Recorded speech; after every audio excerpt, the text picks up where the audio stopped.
Hello, and welcome to another session for your injury recovery. Today, we're going to take a look at specific nutrients and supplements that can help your healing process. To recap, so far we've learned about the importance of quality proteins, the importance of carbohydrates, and healthy fats. The goal is to include those three food groups in every meal throughout your rehabilitation process. Nutrients, such as vitamins and minerals, have different impacts on the different injuries. There are three phases to your injury recovery. Inflammation, which is the shortest phase.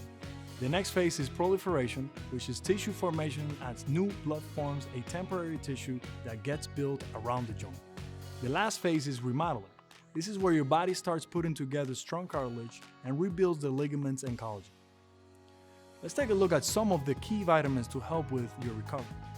Omega-3 fatty acids, vitamin D, creatine, vitamin K, magnesium, collagen, vitamin C, and leucine.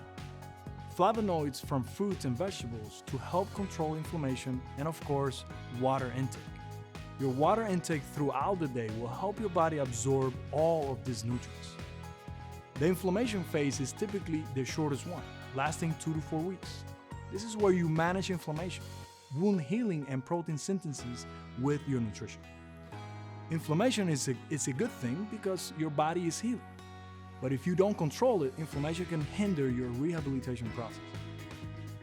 We also will focus on wound healing and protein synthesis. The main nutrients that we want to focus on are leucine, flavonoids, and omega-3s. Some examples of foods that contain leucine are animal proteins and plant-based proteins such as soy-based products, tofu or soy milk, pumpkin seeds, seitan, which is a wheat gluten, and tempeh. Those will be the ones highest in leucine. Flavonoid-rich foods, on the other hand, are going to be the fruits and vegetables, specifically those that have deep colors, like carrots and deep-colored grapes, for example. Citrus fruits are also going to have flavonoids. You can get your omega-3s from fish or fish oil supplements, especially those with 2 grams of EPA and 1 gram of DHA, which is the fatty acid component that helps with the inflammation process. Research has shown there are benefits in taking fish oil supplements during this phase in particular. You can also get it from salmon, sardines, and mackerel. Controlled inflammation is a sign that the body is healing, but if you get too much of it, it could hinder the process of recovery. These types of nutrients will help manage inflammation, especially during the first few weeks. Now, we're going to talk specifically about bone, joint injuries during the proliferation phase. Calcium is an important nutrient for this recovery phase because it helps to maintain the strength and the structure of your bones. Vitamin D is also needed for calcium absorption. It's important to think about taking vitamin D supplements during the wintertime.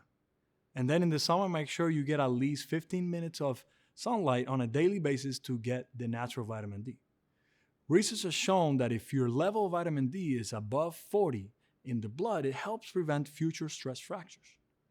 It's important to talk to your doctor about your vitamin D and getting tested to find out your level. In the meantime, vitamin K and magnesium work together with calcium. They maintain the calcium balance in the blood. Alternatives will be any food that has been fortified with vitamins like orange juice, almond milk, and cereals. Tofu, sardines, collard greens have calcium as well. To consume vitamin D, the best sources are found in fish, dried mushrooms, sardines, and then again fortified beverages like milk, almond milk, soy milk, and orange juice. Vitamin K and magnesium are found in almonds, beans, bran cereal, dark leaf green vegetables, and pumpkin seeds. So, they're all familiar foods that you've seen or eaten in the past. If you can target these key nutrients depending on the injury, it can help you regain strength a lot quicker. For soft tissue injury, this will be phase 2 and 3 for tissue building and remodeling.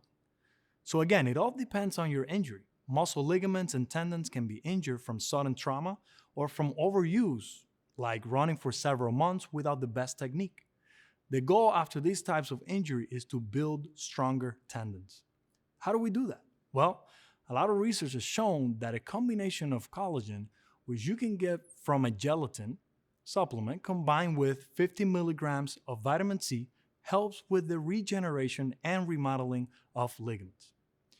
A good intervention would be to take collagen and vitamin C 1 hour before your rehabilitation session, and a good meal or a snack containing leucine after that rehab session. For a head injury, there are specific nutrients that research has shown to be beneficial. Before taking any supplements, you should sit down with your doctor or an RD and discuss strategies to whether the supplements are right for you. Omega-3s, again, help decrease inflammation a bit. Creatine supplements maintain the energy reserves in the brain. Your brain utilizes creatine for processes, and research shows that creatine is important for that. Zinc reduces inflammatory markers in the brain. This has improved scores of the Glasgow Coma Scale, which is an assessment score of consciousness when it comes to post-concussion injuries.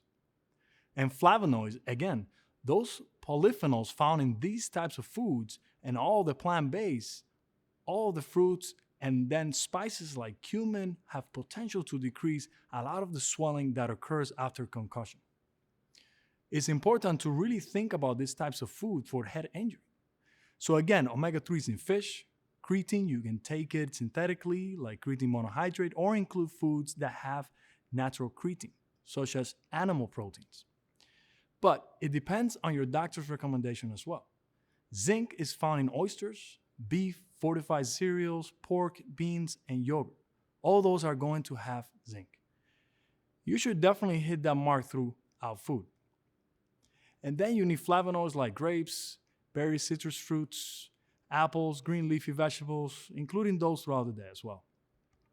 So, to summarize, specific recovery phases have different demands and specific nutrient needs. We're talking about whole foods here, minimally processed fruits and vegetables. And then avoid the foods that cause inflammation like fried, the extra fat, high sugar, and alcohol. We talked a little bit about how that hinders protein synthesis.